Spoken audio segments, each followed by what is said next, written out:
Hey guys, Mr. Happy here, and today I want to do a different kind of video. One that's really just for fun or for pain, depending on how you're going to look at it. As you can tell from the title, I'm curious as to what a Savage difficulty would look like for the first Coil of Bahamut, turns 1, 2, 4, and 5. We're not going to include 3, as fun as it would be to try and think up a Savage turn 3. I think we can just leave that one on its own.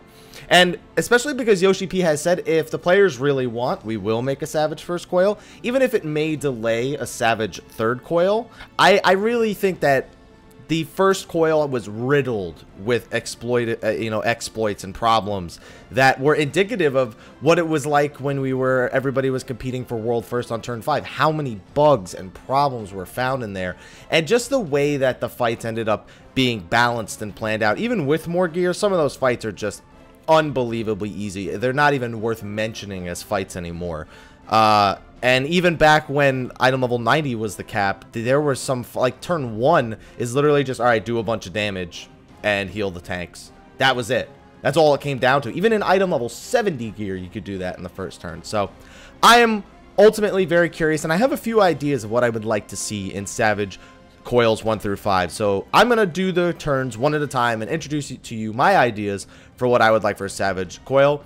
I would like to mention a few things. One, obviously the required item level would be bumped up for these, down from 70. I wouldn't expect people in I-90 gear to be doing this. I'd more expect it along the lines of 2.4's balancing, so more along the lines of item level like 130, or if it were to be released now, item level 110-ish. Also, everything's going to hit harder. I'm not going to make note of abilities hitting harder. There is, I think, 1 or 2 abilities I specifically want to deal more damage, even when dealing with them properly, though. So I'll mention those when we get to it. So anyway, let's go through it each turn, what I would like to see in a Savage difficulty. So the biggest thing that I feel that we have to look at for Savage turns is the bosses. So for turn 1, we're not going to look at the ADS trash mob. We're not going to look at any of the trash. I don't think any of that really matters. We're just going to try and nail down the problems with the first fight. So the problems with the Asclepius were that you could just Zerg it down. There was no reason to do any of the mechanics. It's actually a fairly interesting fight when done properly, but there's no reason to do it properly, even in barely the right gear. So the first thing I want to do is have Asclepius do a room-wide AoE every time he buffs himself. This is to encourage you to actually feed him the slimes, because A, there's basically no AoE damage in the fight anyway, so I would like to introduce some AoE damage, and 2, there's just, it's not punishing enough for him to do more damage to the tank, who is already taking a lot less damage. I feel that there just needs to be another element there to force you to get him to eat slimes and not just Zerg him down. So obviously when Asclepius splits into 2, his damage is still split in half, so the AoE damage is split in half as well. So you can end up in situations where it does more or less damage, but for the most part it should do about the same damage. I would also like Asclepius' spit attack, which leaves a very tiny poison puddle on the ground to bind whoever he targets in place. That way it forces that person to deal with the slime mechanic. And also I would like it to only target DPS. I know it can target healers right now, but for the sake of the other changes I'd like to make, I'd like to see it only target DPS. So because now you're pretty much being forced to deal with the slimes by feeding them to Asclepius, I want to make it so that the slimes have less HP, but they can only be damaged by whoever spawns them. This makes each DPS a lot more responsible for what they need to do when it comes to slime. Every DPS, not just one of your bards or 2 of your bards. And it also makes it so that every type of damage class can get involved with this mechanic. Like I said, I want them to have reduced HP since only one possible person can attack them. I want them to still deal the same damage they do whenever they auto-attack. Of course, all the other mechanics that the slimes do cause Asclepius to spit more, explode if you get too far away, and when Asclepius eats them, he gets HP back. I want all that to stay. Another change I'd like to see is the platform patterns significantly change. I'd like to see more unique and more dynamic patterns depending on where somebody was bound or something along those lines. And of course, because I want the slimes to be eaten, you're going to have to use those top 2 platforms. I really want to get that whole idea of you need to take the damage to get up to those extra platforms, the ones that you have to walk across the bleeding crystal for. I want that to be more prominent here, that those are important positions to maintain a presence at. And the last thing I could really think of is at low HP, I would like Asclepius to merge back together on his own and start charging up his stacks, which will of course deal AoE damage. But I want it to be a very short window you have to deal with this, so that way it's not like you have like 30% of his HP to go through. So just around 10 to 15% if you do it properly, Asclepius would merge back together and he would have a total of about 10 or 15% of his HP. And if you damage one Asclepius too much lower than the other one, it'll force the merge early. So you kind of have to keep your damage, and you have to keep your damage balanced on both of the Asclepius. Otherwise, it could just go totally awry. And those are really all the changes I'd like to see in a Savage turn 1. Not so much about just adding more mechanics, but about forcing you to deal with the mechanics that were in the regular turn 1. So with that out of the way, let's move on to turn 2, where the jokes begin. Alright, so for Savage turn 2, I think everybody who is thinking, who as soon as I even suggested this, went, alright, well just make the Enrage instantly kill everyone. There you go, you have Savage turn 2. And while I do agree that's definitely on the list of things that I would like them to do for Savage turn 2, it's not the only thing I think they could do to make the fight a little bit less straightforward. One of the big things I'd like them to do is randomize the nodes. The first node could be the same, but I would like the rest of the nodes to spawn randomly in their rooms. I'm not sure about the quarantine node, because then that kind of just eliminates your ability to go down a path. But the other 4 nodes I would like to see a little bit more random, so your path isn't always just set in stone. We will always go right, we will always go left. You kind of have to be a little bit more either lucky with the RNG or a little bit more flexible with your motions when going through the node platforms. Now on top of that, killing a node will cause its abilities to be absorbed by the monitoring node. Now, I don't know if you guys noticed this, but when you're doing turn 2, there's a monitoring node on your aggro list for the entire fight. You never fight it. It's not the first node that you fight. It's a completely different node. You never see it. You never encounter it. And it basically just forces you to be in combat, even when you're not actually fighting anything for the entire encounter. I would like that monitoring node to absorb the abilities of the nodes that you kill, as opposed to ADS getting them, and to have it use those abilities whenever you're fighting the other little nodes or ADS himself. So this basically means that no matter what, you're going to have all 6 abilities of ADSs to deal with, no matter what. It's just that you're not going to necessarily be dealing with them from ADS. You're going to have to deal with them from the monitoring node, which means multiple mechanics can go off at the same time. Something ADS can't do right now. He does all of his abilities one at a time, which makes it very, very easy to counter all those abilities. And honestly, I'd like to just see some buffs to the individual abilities of some of the nodes. Chain Lightning is a big one. I think that the whole just stack and heal through it thing, 1 cure 3 and you're done, is kind of lame. I'd like to see Chain Lightning do bigger damage for the more people it hits as it chains to more targets. That way, you have to be a little bit more mindful of your positioning, which I know is kind of rough considering how small the turn 2 arena actually is. Gravity Field, which is the little puddles that form below the characters. I like to see either them be bigger or more than one of them appear. I don't know. It's just a very underwhelming mechanic. Hey, there's a puddle under you. Don't stand there for the next 10 seconds before it disappears. It just seems pointless to me, and that node is one of the most pointless nodes in the instance. And the last thing that would be big for me is to make the rot immunity last longer, to force more players to become involved. Right now, you really only need 4 or 5 people passing the rot between each other. I would like to see all 8 people have to be required in some way, just by maybe making the rot immunity, well, just make it longer. I mean, it's already pretty long, but if you make it just a wee bit longer, you're going to force a few more people to be in that rotation. And those are the changes I'd like to see for Savage turn 2. I'm sure there are other things that can be done, but I'm really just trying to patch up the problems with these turns and not necessarily just throw in a bunch of new mechanics. I really just want to keep it as similar as possible, but just fine-tuned. All right. For Savage turn 3, how about this? Since everyone's going to be like, no, why didn't you do it? Why don't you just add a time limit for each floor? Like each floor, like, I don't know, goes up in flames or something if you take too long on it, and you have to kill every enemy on a floor before you can go to the next one. Sure, make it give loot too, why not? Make it into like a real sort of encounter. It's almost really the same thing as turn 4, except you're going... Actually, that is the exact same thing as turn 4. You just have to kill every enemy before you can jump down, and there's a time limit. So, bam, there you go. Turn 3, make it a turn 4 copy, but the player actually has to jump down the Ragnarok. And Savage turn 4, speaking of which, I had a really hard time thinking of things that they could change or fix up here. Because turn 4, when it first came out, when you didn't have a lot of gear, was actually a really well done, just chaotic fight. Lots of enemies, hard to survive, hard to keep aggro. You had to use special things like bards or black mages kiting around the enemies. You couldn't just stack everything up and AoE it and burn down enemies. You really had to be mindful and creative with your strategies. So I don't know. I thought of a few things, like maybe while the elevator is charging up, you can have it execute specific abilities. I thought maybe add another enemy type, one that sort of interacts with the soldiers and the knights when they're alive at the same time. Sort of the way the dreadnought works with the bugs, not eating the soldier and the knight, but just doing something extra when it's near them or when it's spawned with them. They could add more waves and increase the enrage timer so they could add more waves, or they could keep it the same and just add more waves anyway.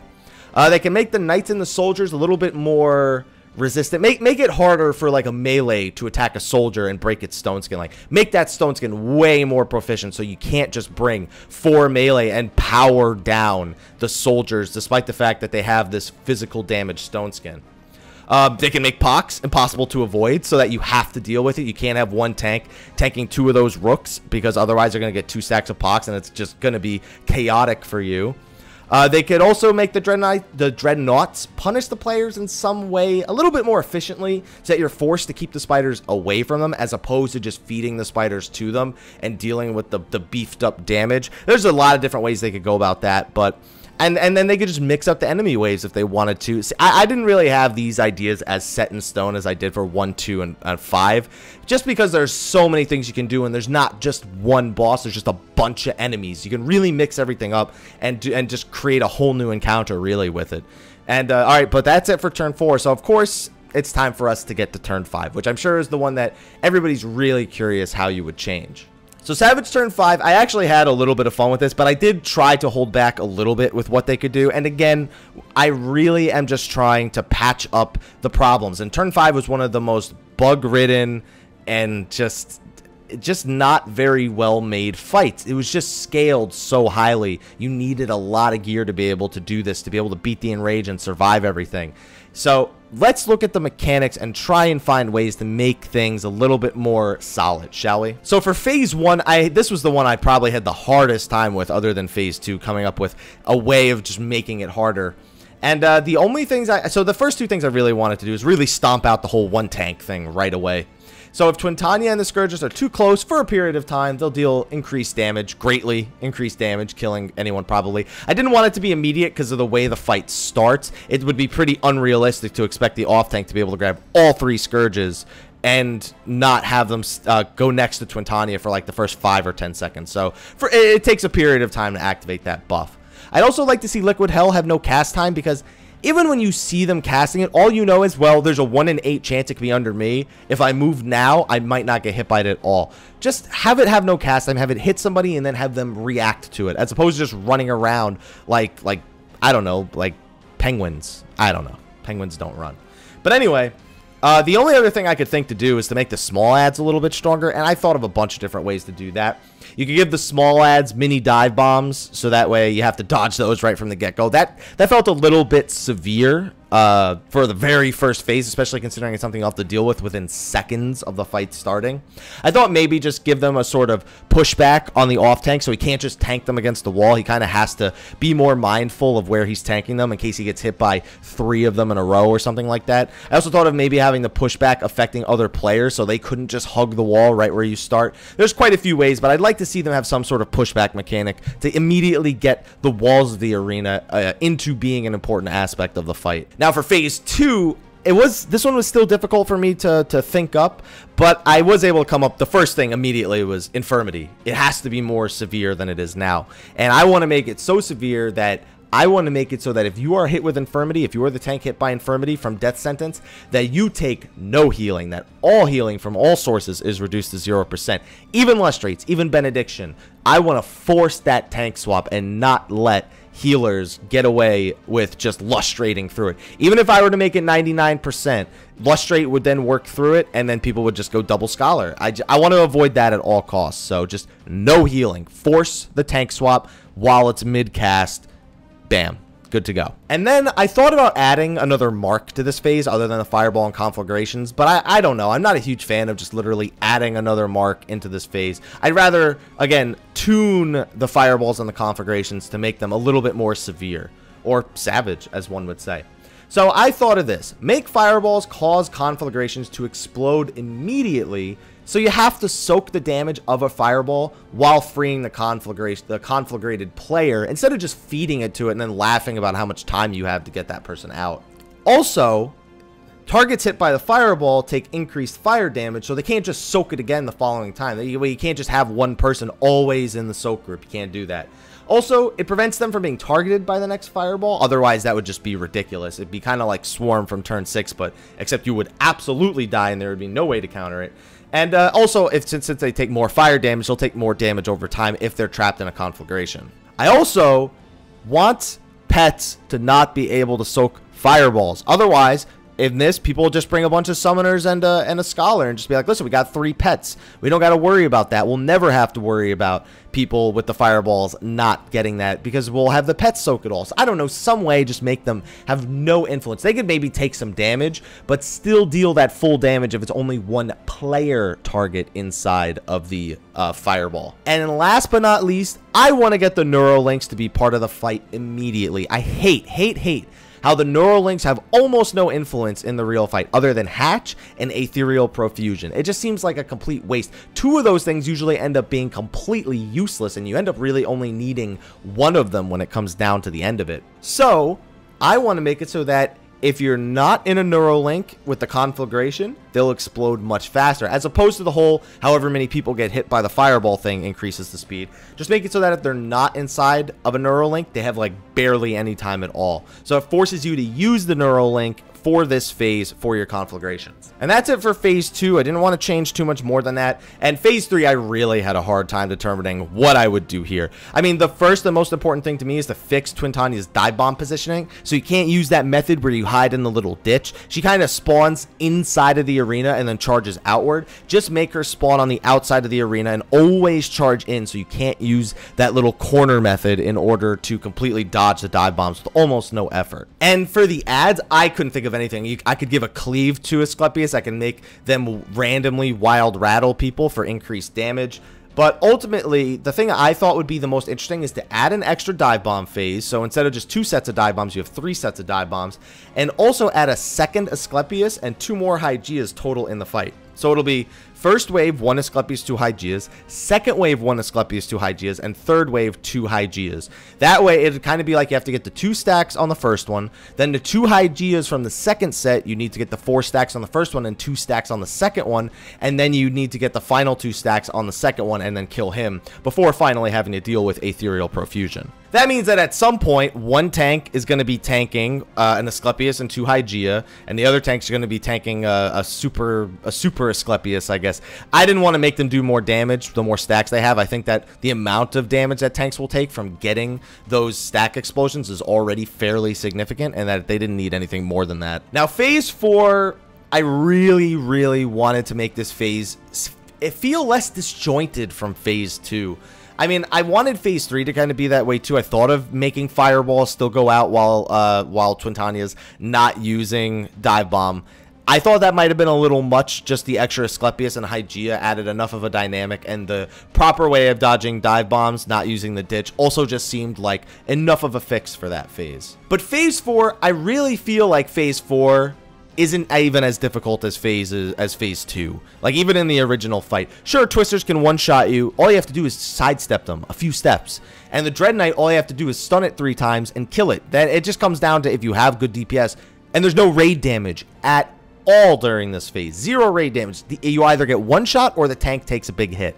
I have a huge problem with that in Phase 4, the original fight. So, the first thing I thought is to have the landmines left behind by dodged Twisters persist for a short while longer and slowly grow before dissipating. That way you can't just sidestep it, stand next to it, and watch it disappear. You have to make sure you get away from it and place it in a position where it won't interrupt people later. I also thought, why don't we have the Dread Knights trigger those enlarged Twisters? I don't want them to be huge, but it would also make for rewarding proper positioning, or punishing improper positioning, I guess is the more proper way of saying it. Also, I don't think this is any surprise to anyone. Make the Dread Knights immune to the stun, but make it so they can still be slowed. That way, tanks don't have movement slows, so that way it would force the summoners or the black mages, lethargies and miasmas to be a lot more prominent in the fight. Of course, you still can't bind them, but I still think adding in those slows would be a good dynamic. Also, I would like Twintania to start using Hatch in this phase as opposed to waiting till the next phase. But I also want the Hatch to hit harder even if it is hitting someone in a Neuralink. I think it hits for like maybe 800 damage right now if you're inside of a Neuralink. Even this whole time, it's always hit for that hard. I'd like it to hit for several thousand damage, but I mean, obviously instantly kill you if you're not in the Neuralink. And to top it all off, I would like to continue using fireballs. That way you kind of have to break up into small separate groups and still have to deal with the fireballs. You don't have to deal with conflagrations right now. And the hatches, again, you just need to make sure that you're conscious of the positioning of the Neuralinks. But I think it would make for a good dynamic. And the final phase, this one, I kind of wanted to be more of a, all right, you're running out of time here kind of phase. I mean, you're approaching the hard enrage timer, but I also wanted to give it more of a soft enrage in the way of positioning. You have to be very carefully positioned in this last phase. And that's really a big theme for all of Savage Turn 5. You can, except for Phase 2 and Phase 3, your positioning is damn near meaningless. You know, you just run away from things as they happen. And it doesn't really matter where you are, where you go, as long as everybody else is paying attention. So, here's what I'd like to do for the final phase. Obviously, Hatch is still going to persist through this phase. Have Hatch place a debuff on whoever it hits that greatly increases the damage taken from subsequent hatches. That way, your off tank can't just soak them all. If you really wanted to, you could have it do it in the previous phase, but that's not going to fly in this phase. I'd also like to see more than one hatch go out. I mean, there are a total of 3 Neuralinks on the field. Why not have 2 or 3 hatches go out as opposed to, I mean, if anything, you could just use 1 Neuralink if it was, even if it came down to it, just put it in the middle of the room or something. I would also like to have the liquid hells that Tontanya spits out go out faster. I'd like to be less of a delay between the 5 liquid hells. And I'd also like them to persist for the remainder of the fight. That way it's like the arena is slowly closing in around you. You have less and less room to navigate. It also means a bad liquid hell can mean some unnecessary damage on the raid.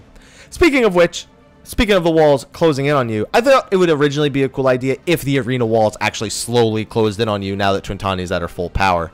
And other than that, you still have Infirmity, Plummet, all that stuff. I still feel like this may be missing something. I feel like the raid damage, it's more focused. It's a lot higher damage on individual targets as opposed to like just big AoE damage, which I think is actually okay. But this phase, I don't know, the idea, it still feels too easy compared to all the previous phases. So I'd probably have some brand new mechanic here as well to add one final dynamic to the phase other than just kind of bursting it down. But then again, depending on how fast the walls close in, you may run out of room so fast that things should just go sour anyway, as well as the reduced amount of time you have to deal the damage because of the extra dive bomb phase. But overall, I'm sorry this video was so long, but I wanted to get my ideas for all the Savage Coils out in a single video. I really hope they do a Savage first coil, and I don't necessarily want them to use any of these ideas. I think they're all good ideas, and I think we can expect to see some of them.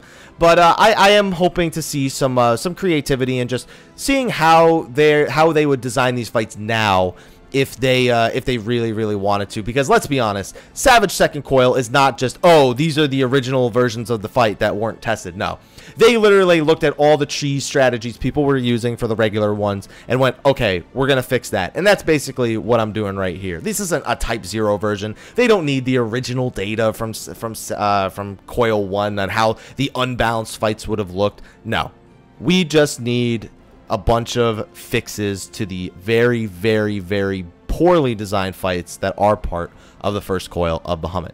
And that's it for this video, guys. Let me know what you think. Obviously, these are kind of just for the ultra masochists and people who just like a super challenge and not really for the casual player, for the casual raider. But let me know what you think. If you think that these are all good ideas, be sure to like, favorite, subscribe, and share. Comment below if you have any ideas of your own that don't seem a little too far-fetched. And be sure to discuss this idea in the comments below as well. But anyway, guys, thank you for watching. And until next time, take care.